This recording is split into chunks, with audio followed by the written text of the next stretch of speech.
Здравствуйте, друзья! В эфире Геоэнергетика Инфо. Максим Радайкин и сегодняшний мой собеседник Александр Фролов. Здравствуйте! Здравствуйте, здравствуйте. Трамп пошел в разнос и пообещал в случае победы на выборах за 1 год добиться сокращения стоимости электроэнергии для американцев вдвое. Возможно, американской энергетике грозит госрегулирование или многомиллиардные субсидии. Александр, вот что вы скажете про энергетические позиции Трампа? Трамп, как и любой, в общем-то, политик до него, делает массу заявлений. Собственно, мы как-то разбирали этот тезис о снижении в 2 раза платы за энергоносители, но, правда, снижали, обсуждали в контексте скорее автобензинов, обсуждали в контексте цен на нефть, вот этого всего, а тут электрическая энергия. Ну, госрегулирование, разумеется, не грозит. Все-таки Трамп, он такой, он либеральный экономист. А Трамп, он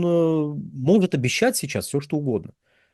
То есть надо понимать, что это кандидат в президенты.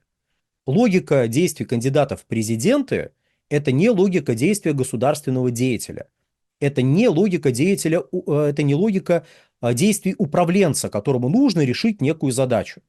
Логика действий кандидатов в президенты – обещай как можно больше своей целевой аудитории. То есть определи эту целевую аудиторию, определи, какие запросы у этой целевой аудитории, и шараш в эту целевую аудиторию все, что она хочет.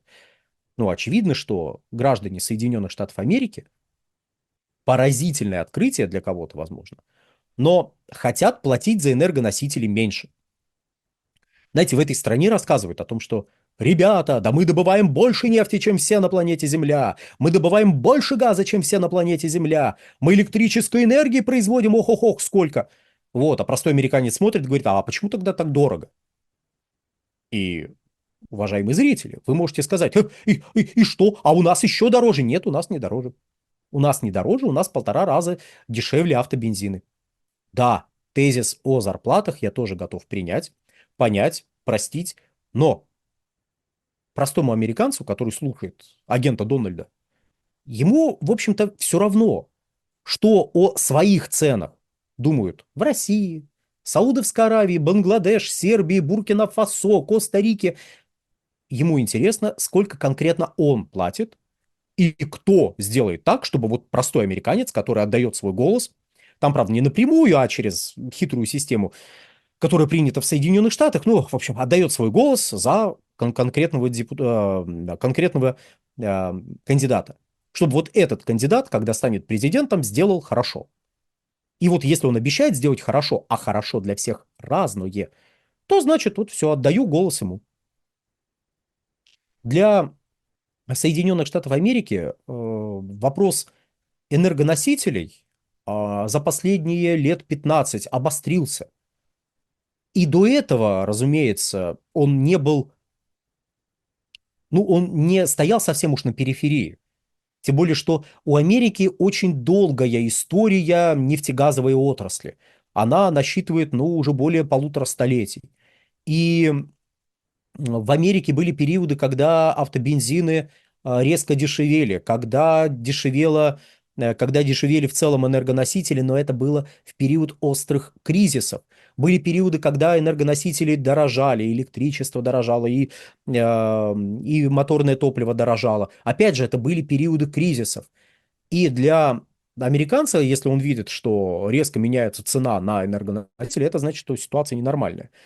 При том, что тут парадокс заключается в следующем. У вас был период кризиса, когда цены на отдельные энергоносители, ну, в целом, если мы берем эту отрасль, если мы берем эту категорию товаров, когда цены на энергоносители снижались, а дальше они восстанавливались. Но никто не говорит, восстанавливаются цены. Все говорят, растут. Ну, то есть любое увеличение с точки зрения экономики, ну, может быть восстановлением, может быть ростом. Восстановление, если до этого было падение, и вы не могли отбивать свои затраты, которые необходимо понести для того, чтобы произвести какую-то единицу товара, ну, к примеру. А потом цены восстанавливаются, и, значит, восстанавливается, опять же, и ваша возможность сохранять рентабельность производства, и что-то там сверху зарабатывать. Вот. Но для потребителя и то, и другое – это рост. И если ты при там, Трампе в последний год его правления Если ты при нем платил 60 центов за, ну там 64 цента за литр моторного топлива, ну или за свой американский галлон, вот, я не помню, сколько это в галлонах, в общем, извините, в общем, платил за литр вот эти 64 цента, а потом при Байдене подорожало все. Ну, подорожало. Ты же стал платить больше, а ты хочешь платить меньше. Потому что, как это ни удивительно, но для гражданина Соединенных Штатов Америки, как и для гражданина Российской Федерации, и я думаю, для гражданина любой другой страны, особенно страны, которая является крупным, ну, энергетическим игроком, возникает вопрос. Вопрос, на который есть вполне разумные ответы, но это вопрос эмоциональный. Он не про разумные ответы, он про вот некое вот настроение. Вот хочется мне так. Вопрос следующий. Почему я плачу так много, если мы так много добываем? Почему вот энергоноситель такой дорогой, если мы так много добываем? Там газа, нефти, угля. Почему так дорого? Тебе могут объяснять, что это недорого, что вот такие-то затраты, что сверху вообще там практически ничего не получает поставщик. А ты скажешь, нет, это все фигня. Я уверен, что многие наши зрители даже не дождались вот этих слов, уже там начали писать, что у нас все гораздо дороже, у нас зарплаты ниже. Но мы про Штаты говорим. Я понимаю, конечно, желание отдельно взятых уважаемых зрителей, чтобы мы говорили только про Российскую Федерацию. Правда, ролики про Российскую Федерацию практически смотрятся в разы хуже, чем ролики про отдаленные регионы. Не сильно отдаленные регионы и сильно отдаленные регионы. Ну, как-то так получается. Вот. Но вы можете написать свое требование, что вы при разговоре о Штатах все равно говорите о Российской Федерации. Плевать, что тема Штаты, все равно говорите о России, о наших ценах. Почему вы умалчиваете о наших ценах? Извините, отвлекся. Так вот, когда Трамп говорит о том, что он в 2 раза снизит плату за электрическую энергию, ну, он врет. Он врет. Точнее как, он позиционирует себя относительно целевой аудитории. Давайте вот такой вот эвфемизм используем. При этом может ли так получиться, что при нем какие-то энергоносители подешевеют? Да, может. Тут, правда, есть некоторые проблемы, но давайте опишем эту возможность следующим образом. Во-первых, у нас тут где-то рядом либо вышел, либо выйдет ролик про возможный кризис на рынке газа, про кризис перепроизводства на рынке газа. Кризис перепроизводства может, по сути, его можно ждать уже с 2025 года. Но прям так хорошенько его ждать можно с 2027 года. Прям берем и ждем. Если не будет, хорошо. Будет, ну что ж, скажем, вот мы его и ждали. А кризис перепроизводства приведет к снижению котировок. Снижение котировок может благоприятно сказаться на цене конечной продукции, которая вот с использованием того или иного энергоносителя производится. Тут, правда, возникает вопрос, насколько цена газа будет сказываться на тарифах, которые платят простые американцы. Вот, потому как в тарифе, ну, по идее, смотрите, из чего складывается по большому счету цена киловатт-часа, которую вы получаете. Она складывается не только и не столько из сырья, которое используется для производства этого киловатт-часа, но и из необходимости вернуть затраты на строительство электрогенерирующих мощностей. Но если они давно построены, если все необходимые вложения, которые были сделаны в строительство, уже вернули, вот все капзатраты вот эти, их уже вернули, хорошо, но нужно еще поддерживать в рабочем состоянии это генерирующее оборудование. Надо плановые ремонты проводить, людям платить зарплаты. Необходимо обслуживать электрические сети, с которыми есть большие проблемы на территории Соединенных Штатов. Я думаю, многие из вас, если вы интересуетесь этой темой, многие из вас видели многочисленные новости о том, что там-то пропал свет в Соединенных Штатах, там 100 тысяч человек сидит без света, тут 100 тысяч человек сидит без света, там 500 000 без света. Такое бывает, да. Потому что либо зимой, но это больше, конечно, для Канады характерно и для северной части Соединенных Штатов, либо летом, когда пожары где-нибудь там в Калифорнии, электросетевое оборудование, электросетевое хозяйство страдает, оно требует восстановления. Соответственно, вы должны зашить деньги, необходимые для того, чтобы восстановить вот это вот все. Ну, то, что там стихия разрушила.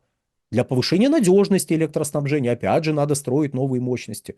А учитывая, что, и вот здесь вопрос уже к Трампу непосредственно, учитывая, что в Соединенных Штатах Америки планируют делать децентрализованное электроснабжение, Там сейчас три крупных электроэнергетических сети, вот, но собираются вести к дальнейшей децентрализации. Потребуется также ряд мероприятий в области, которую объединяет таким понятием, как smart grid. То есть сейчас grids, они stupid, а будет smart grid.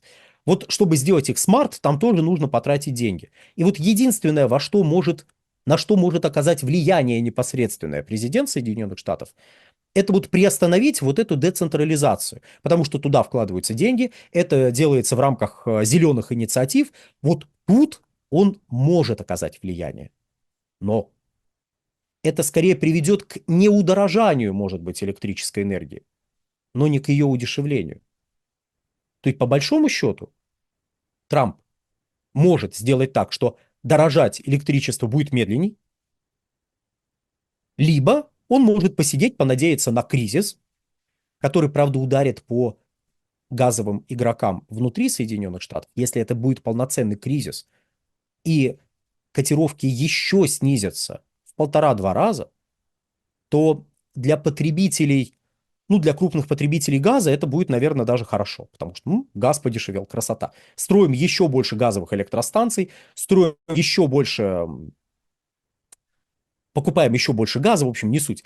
Но для производителей газа это будет смерти подобно, потому что в 2023 году, после падения котировок, они опять вернулись к уровням, которые составляют, знаете, там $55, $70 за 1000 кубов. Тут прям настолько не до жиру, что словами не описать. А если будет полноценный кризис, притом полноценный кризис мирового масштаба перепроизводства газа, который скажется и на Соединенных Штатах Америки, он может не сказаться, кстати. Но если он скажется, то это приведет в конечном итоге к сокращению производства газа. Это опять же к вопросу о том, как будет, что там будет с газовой отраслью, когда будут вот эти вот телодвижения, ну, если вдруг будет избыток предложения на рынке. Там масса всего может произойти. Но зато Трамп в какой-то момент может сказать: видали, я обещал, что все подешевеет. Ну, враги мне не дали сделать так, чтобы все подешевело. Но вот газ-то подешевел. Кто молодец? Я молодец. Вот, а еще можно там какие-нибудь разрешения выдать на добычу, и можно сказать, враги помешали увеличить добычу. Я-то со своей стороны сделал все, разрешение выдал, добывайте. Враги не дали. Ну и тебе, простой американец, я все силы приложил, чтобы сократить твои расходы на энергоносители, чтобы за электричество ты в 2 раза меньше платил. Враги не дали. Кто враги? О, это легко. И дальше можно перечислить, исходя из актуальной политической ситуации и исходя из актуальной международной политической обстановки для Соединенных Штатов Америки. Там врага можно найти, врага можно назначить, назвать и сказать: я старался, а вот эти гады все испортили. Вот как-то так. Если абстрагироваться от темы электрической энергии, то все разговоры про те или иные предвыборные обещания — это разговоры, ну, максимально спекулятивные. То есть и обещания, они, мягко скажем, стоят на не очень прочном фундаменте. И любое обсуждение — это невольная спекуляция на теме, потому что, а что мы можем описать? Ну вот сейчас ситуация в энергетике вот такая. А если при таких-то обстоятельствах данный кандидат действительно попытается воплотить в жизнь свои обещания, то что? Ну, он либо обрушит газодобычу, можно так сделать? Ну, в принципе, можно. Вот. Я думаю, мы в Российской Федерации будем только за, если Трампу, агенту Дональду, удастся это сделать. Вот. Либо можно выйти, развести руками, сказать: ребята, сделал все, что мог, но гады-мерзавцы помешали. Я прям старался. Угадайте, какой вариант выберет кандидат в президенты Соединенных Штатов Америки Дональд Трамп, если он станет президентом. Мне кажется, что будет вариант номер 2. Тем более, при нем с 16 по 20 годы, ну, точнее, с 17 по сути, по 20 годы включительно, а, не было сделано того, что он обещал сделать. Он обещал разрешить кризис в угольной отрасли. Кризис лишь нарастал. Он обещал Ой, короче, он массу чего обещал, опять же, в области энергетики, но все, что происходило хорошего, к чему можно было примазаться, не имело отношения к деятельности президента. Ну, то есть увеличение поставок сжиженного природного газа, такое увеличение началось еще, ну, то есть сами поставки начались еще при Обаме, все вложения были сделаны при Обаме, и, соответственно, Трамп пришел на все готовенькое. Вот, видали, мы будем заниматься стратегией глобального энергетического доминирования, объявил он. Но это он придумал эту стратегию? Нет. Он просто неким этим термином, он назвал уже существующие процессы, объединив их таким образом, ну, вот этим термином, как будто он ими управляет. Он не имел к ним никакого отношения. Кстати, он еще обещал зеленую энергетику, так сказать, к ногтю. При нем зеленая энергетика в Соединенных Штатах Америки 2 рекорда установила. Потому что, опять же, никакого отношения к тому, что творится на энергетических рынках, хорошо, почти никакого отношения к тому, что творится на энергетических рынках, президент Соединенных Штатов не имеет. Щечки надувать и рассказывать о том, вот это из-за меня, это благодаря мне. А вот это враги. Это прекрасное умение, которое отражает лишь, ну, изворотливость конкретного персонажа, когда он видит некий процесс и присоседивается к нему, если этот процесс может добавить ему политических очков. Либо дистанцируется от некого процесса, если наоборот он политические очки может потерять.